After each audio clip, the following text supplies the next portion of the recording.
So we are going to have our very last but not least wonderful speaker, Dennet. Yes, we are moving forward.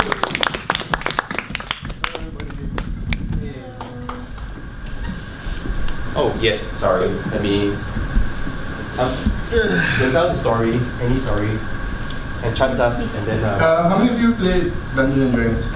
Okay, how many of you haven't played Dungeons and Dragons? Okay, get out. Do you know what it is? Okay, good. So, I'm going to talk about TableMinis as an organization, and then we're going to talk about games and some of the stuff we created. And I'll keep this quite short and brief, right? My name is Dennet, by the way. I was designing since I think I was 19 years old. I think the first ever project I finished was with the National Library Board. Created the first teenage library in Singapore, Asia at that time, a long time ago.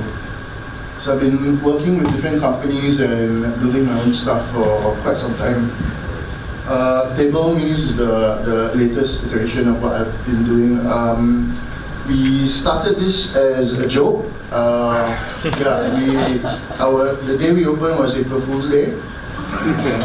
It was supposed to be let's sing in 10K for 1 year and see how far this goes, and it's gone pretty far. Right now we are almost, April will be year 3, so we're 2 and a bit.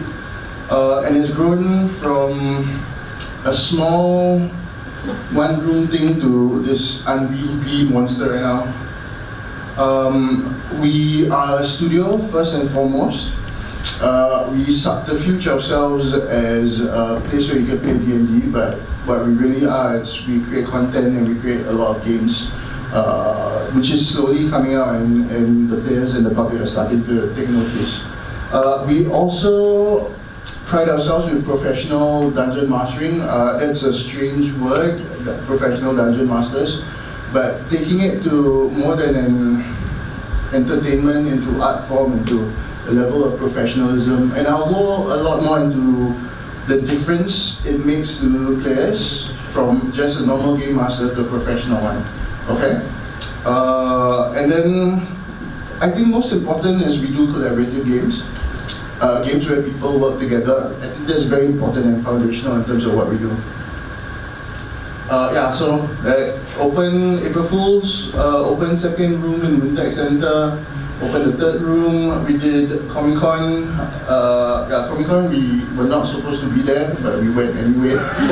And we did a show that disrupted everything, and a lot of people were very angry with us, but we had like 300 people in the audience at one point. That was very interesting. And we'll talk about Magic later. After that, and then the serious theatre people invited us to serious theatre things that we still don't understand why. We got paid for it, so my players are professional players now, so it's cool. We've got more of that coming up in the works for 2024. Yeah. And then we just moved in May to a 2,000 square feet place, very scary, rent very high, and life is good. Okay? Okay, so here we go. We run tabletop RPG, and I think that's one thing, but more importantly for context of this is we are home for professional dungeon masters. Dungeon mastering in Singapore, there are many very talented people without a home, and we are very nomadic, and we're spread all out. Bringing all of them together, having a home, some pretty amazing magical things have been happening. These are wildly creative people who sacrifice for their craft, and all they care about is players' enjoyment. They don't care much about themselves, which is quite terrible as well, but player enjoyment is first and foremost. They go above and beyond. So them coming together and having this space to grow both their craft and their content is pretty interesting. Last but not least, local TTRPG got no home also, so we're trying to make that into a thing. Our community, I think about 700 strong. We've got like 400 regular players, and it's growing day in, day out. Right now, I think we have 9 games today that's ongoing. I'm supposed to be there, but I can't. So, very nervous, sorry. I'm not a public speaker. So here we go. Some of it is immersion, ambience, great gameplay. So with D&D, people come, they want to dress up, they want to have fun. Right, we provide them that space. We create really interesting immersive sets. And I think the beauty of it is strangers, like you can see at the bottom where my picture with all the people with the same t-shirt, they never met each other before, and I think after 3 weeks they all had their own t-shirt and they eat Hai Di Lao once a month. Yeah, and they never invite me bastards. Yeah. So then if you see in the middle using Luminous with our lights and our table setup, and I'll go deeper into immersion, which is super important to us. The other one, people coming laughing, and the last one, the big magnificent sets that we built for players' enjoyment. Okay. Yeah, so again, all these slides are recycled for many other things, so I'm just pulling stuff out my ass, okay? So, friendship, openness, support and care, these are the vibes. We work really, really hard, and we really put in a lot of effort creating this friendly vibe, and those who've been to our studio, right, you can feel it from the moment you step in. So what we're trying to do is change this hobby into a lifestyle that is quite beneficial for everyone. So if you all don't know about tabletop playing culture, it's exploded from miniature painting, dice collecting. I mean, the people, I don't get high on my own supply. Right, but the people who collect dice are insane. I mean, they have like treasure chests and they can't stop spending, which I'm happy about. Please continue. Then you have the movies and popular culture coming in. But I think the biggest thing I have to mention is Critical Role, which brought it to the stratosphere. Having it be a new form of entertainment, right, is something special and something new wave. The slow burn of storytelling, right, and the respect is given. It's now more into popular culture, which is no more the fast Marvel superheroes, one movie got like 20 plot lines. None of that already. It's like really focused on storytelling and immersion. Dungeon Master, if you can see on the side, this is what we think we are, but we are actually the other side. Okay, we're all like goofy, funny people. My studio right now, we have 18 Dungeon Masters, all highly trained, highly talented people. This is the skill set for what we deem at TableMinis as a skill set for a professional Dungeon Master. Crafting immersive worlds is non-negotiable, right? You have to be good at crafting worlds. If not, it's very hard to make things come alive. The other one is being able to role play and create compelling, interesting, lovable or hateable characters that attach emotionally to our players is something that's very difficult to do. That takes a lot of training and understanding of the nuances of human emotions and what works and what doesn't. That's important.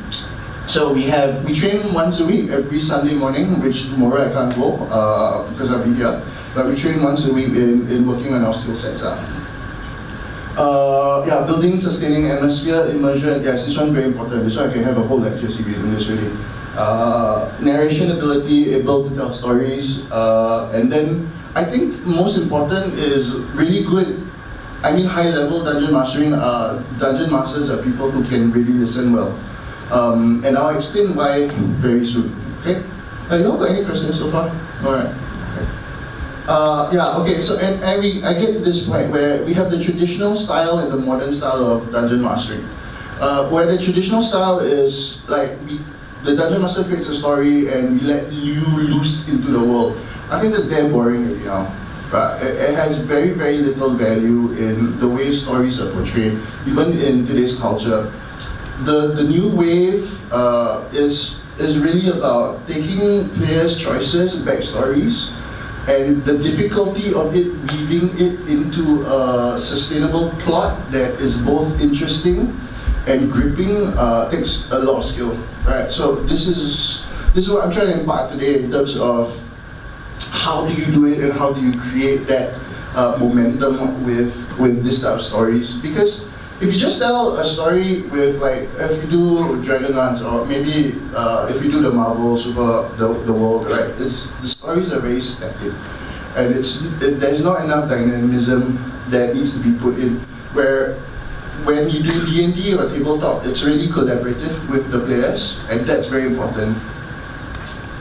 Okay, so these are some of our DMs. We create a lot of stickers.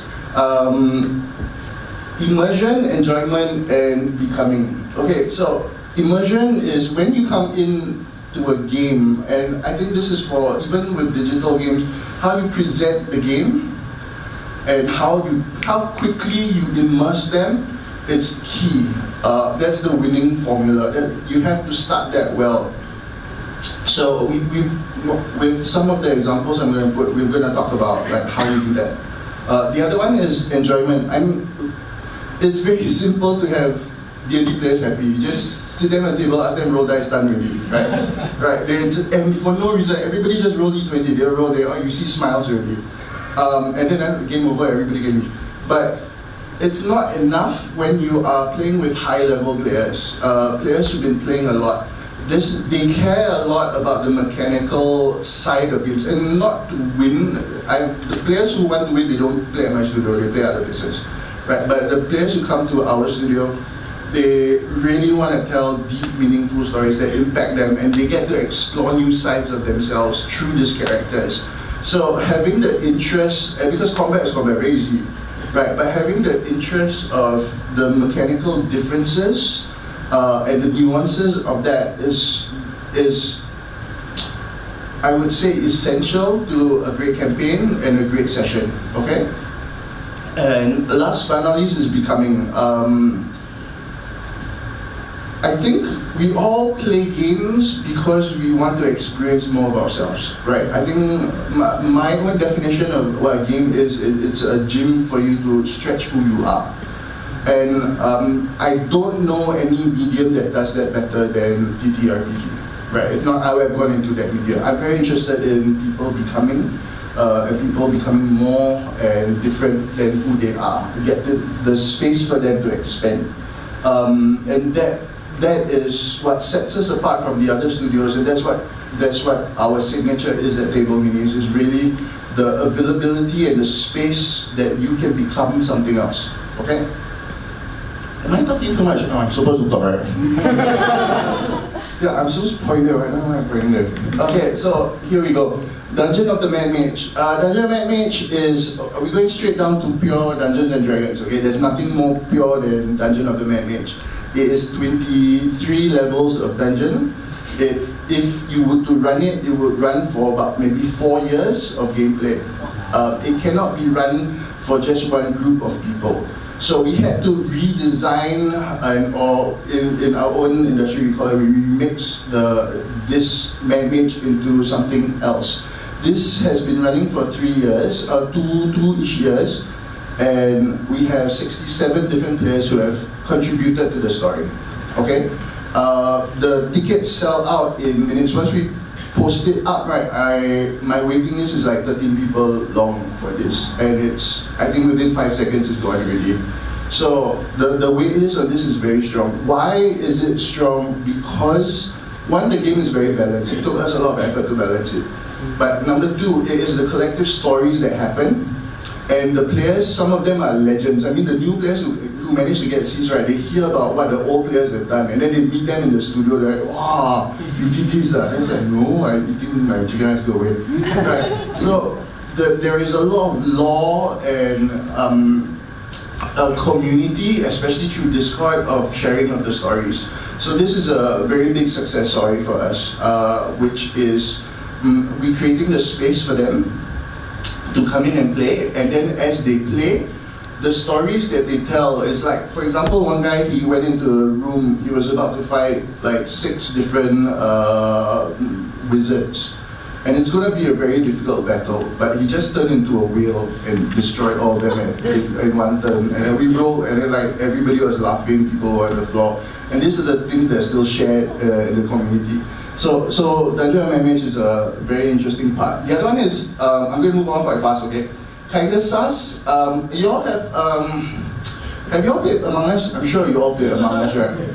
Yeah, so we took among us, and we converted it not to tabletop, but we converted it into a game event, and we did this for Halloween. So I think 30 different stations. The difficulty of designing that was how do we get people to have enjoyment for that 20 minutes only of game time.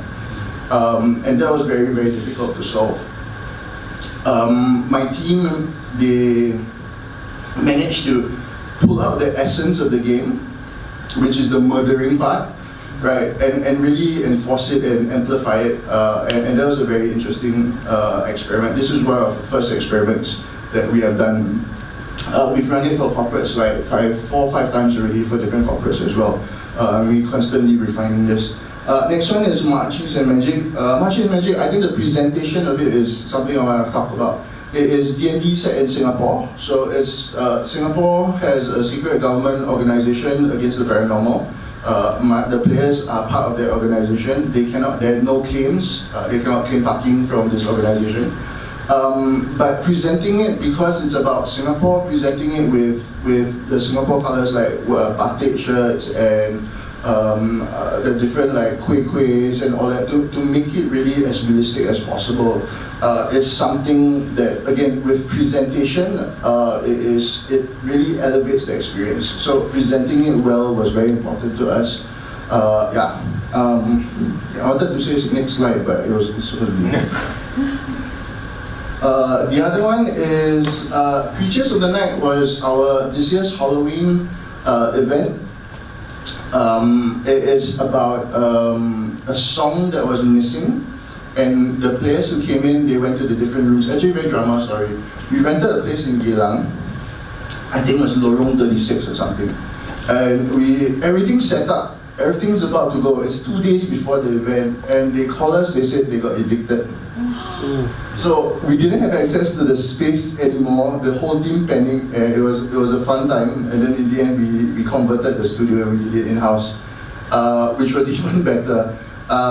So I mean, problems like this, especially, I don't know whether Raihan and you guys also face this kind of like situational problems, right? Like quick thinking on your feet is important.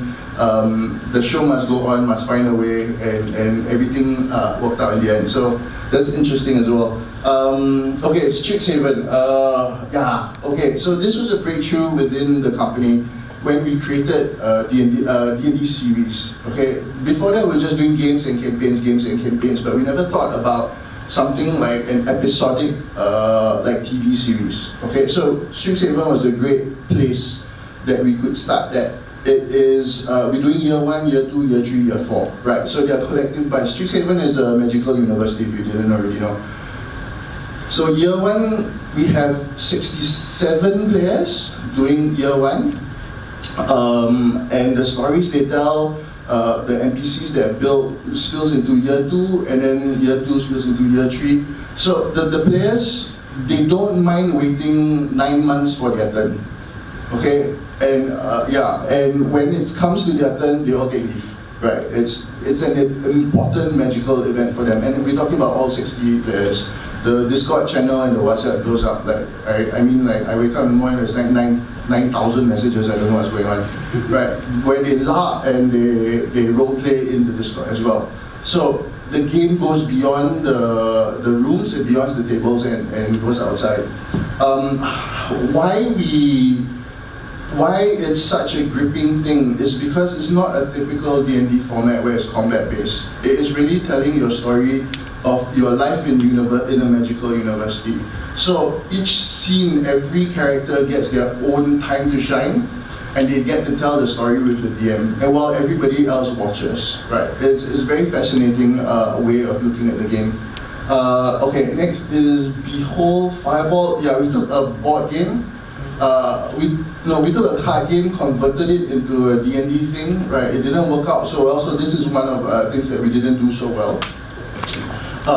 Which is why it didn't do so well is because we didn't talk to the players and coordinate and design around them, right? We just took a concept and we just put it out there to see what happens, right? So I mean, mixing yourself up with the players is very important. Okay, see, I'm about to say next again. Yeah, very fast. We do stage shows as well. We're taking D&D and making them into shows so that people can come and watch. We don't do streaming for some internal reasons, but if you can come and watch. So we have the Tomb of Horrors, which is the hardest dungeon in gaming history. You confirm Taiwan, right?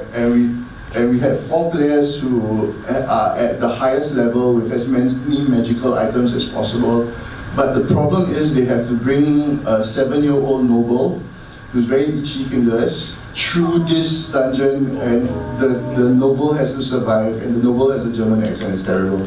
Yeah. But it's hilarious. Everybody, like the whole audience on the floor, we had like 33 cancelable moments through that game. But the dark humor is so interesting. So like, I mean, it's moved beyond just a game, and we're trying to have it into shows where people can enjoy, and it's actually quite fun. Yeah, the other one is Barbarian Island. We haven't launched yet, which is because barbarians all rage a lot, so we have courage, enrage, and outrage. It's a play on Survivor. So all the barbarians will come, and they will vote each other out, and then only one will survive, and that one will have 1 million gold coins in D&D to spend. Yeah, so it's hilarious. So that's gonna come out soon. I think one of the signature things that we've been working on for like 6 months is Vampire the Masquerade. Vampire the Masquerade, there's LARPing, there's small groups who play, but how do you tell the Singaporean story around vampires, right? So we came out with Genesis, and there's 5 clans that are gonna take over. What's interesting to this is that we are only playing this after midnight. People are signing up, paying us money to play after midnight. Right, so that's super interesting because we want to keep it on theme. When I proposed this, my team said, no, shut up, nobody's going to play. But we have like, I think our waiting list is like 35 people already. Yeah, and we're keeping it to 35 for season 1 because it's still an experiment. Yeah, so Vampire Masquerade is something that we're working. Oh yeah, don't forget to mention the NUS project. NUS, very fast. NUS, working with the philosophy faculty. We are creating a game, and I think this is credited, I think next year, yes. There is both lecture and game. It's going to be, and this is world building and all that, so it's post-truth world. The characters are different philosophy backgrounds, so nihilist and all of that. And their job is to check on the different paradoxes and gauge whether they are a problem to society and a problem to our nation in general. And they have to gauge, so new core mechanics and everything. So creating this game from scratch is something that we are currently working on. Right now, this month is play testing month already, and then next month is putting it out already. Yeah, so yeah, hopefully we do well with this. Okay, so conclusion is, first and foremost, giving players what they want. I think the other one is don't be afraid to test water. I think this is super important for, especially in our industry. Have the players you want involved in the creation process. This is one of our failures. We didn't do that. Yeah, don't get bogged down by the minutiae. And working with other designers again, because we are a collective of 18 right now, and we are growing. Everybody has a say, and everybody builds, and we build together. Last but not least is creating is a labor of love. Yeah, it's hard work, and sometimes you cry. Got questions?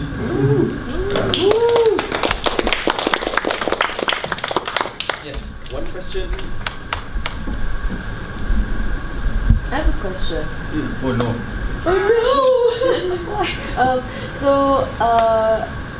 I was like, with your last slide, I was thinking, having players involved in the creative process. And I'm just thinking, there's always that saying where it's like, too many chefs make the soup not tasty or something like that. Very interesting. Yeah, very interesting. Yeah, so how do you manage like so many different ideas and edit it in a way? Yeah, so listen to other players, listen and have them involved in the creative process. Doesn't mean follow them. Right, it's just getting their feedback, and really, I think the in terms of my studio, the deep relationship with players, where we get to hear how they think, we get to hear honestly what works and what doesn't, and they're not afraid to share. I think that's very important. And when we come up with concepts like Vampire the Masquerade, having it be midnight, everybody, even the players say no, right? But it's important to listen to them why. As a studio, I know that the content we produce, the game itself will be so rich and deep. I don't mean to brag, but I mean people who play at TableMinis, their lives change, right? Because of the deepness and the immersion, and like there's so many different stories. I can spend a whole day telling you the different stories about how people change, and for the better. Knowing that the content is going to be great, being brave enough to say, hey, to keep to theme for a vampire game, it has to be played after midnight, right? And having that bravery to do that, even though we listen to them and they say, no, not a good idea, I won't sign up. Yeah, they all signed up. Yeah. So listening to them is important, following them is not. Yeah, I hope that makes a difference. Yeah. Yeah. Okay. Thank you. Welcome. Nobody? Yay. Wow.